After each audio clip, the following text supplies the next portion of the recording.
Here's another example of a setting up functions problem. I'm going to call this one the plant shelter problem. The problem description says this shelter is built of 4 wooden planks that the ends are square while the top and the back are rectangular, and it says as shown in the figure. So one thing to note here is this top piece is rectangular, and if I extend the back here, it says the back is also rectangular. Okay, so you can see, oops, hold on, I drew the W there and I meant to draw it down here. Okay, so there's the back piece. Okay, and then this side part is of length X. So these are squares again, so this is X by X by X by X, and that same thing is true here.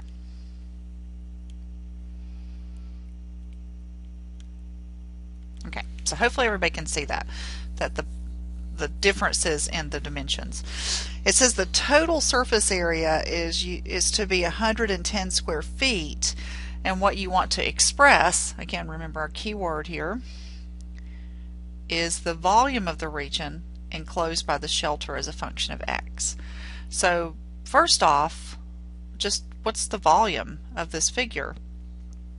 Well, the volume doesn't care, the internal volume, whether we have the bottom and the front actually covered or not. So we're looking at the interior space, which is basically length and then times a width and times a height, or in this case X squared W. So the product of the external dimensions would be the volume. And we want everything in terms of X. So the one guy in this formula that's not X is the W. So that's where you read the question again and you ask yourself, is there something other than volume that I was given, or is there something I can construct to give me an equation that I can solve for W in terms of X? Well, when you go back and you read, it says the total surface area is 110 square feet.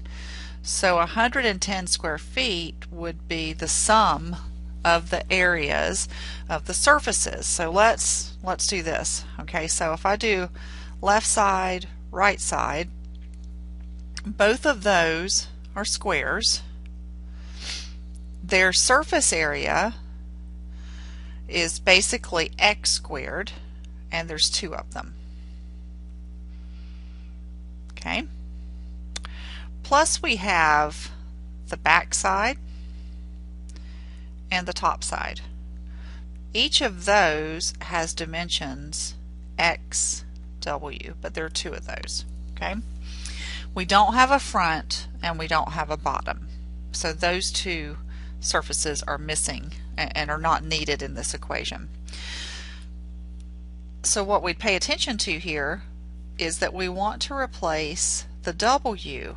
And again, you may have to just keep working at this until you train yourself to think this way.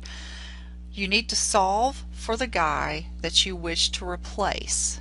So I want to keep X. That means I want to replace W. Okay, so let's see how this will work. So we have 110 minus 2x squared equals 2xw. So 110 minus 2x squared divided by 2x is w. You certainly could divide both terms in the numerator by 2 if you preferred. So you could write 55 minus 1x squared over 1x equals w, since both are numerator and denominator are divisible by 2. You don't have to do that though, so I'm just going to use this one in my calculations. Okay, so that's w. And here again is my formula for volume. So I go back to the volume equation,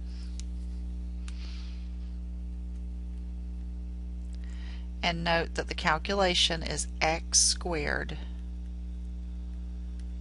times w. You visually double check to see that volume equals a formula where x is the only variable remaining in the formula. And then that's how you know you're done.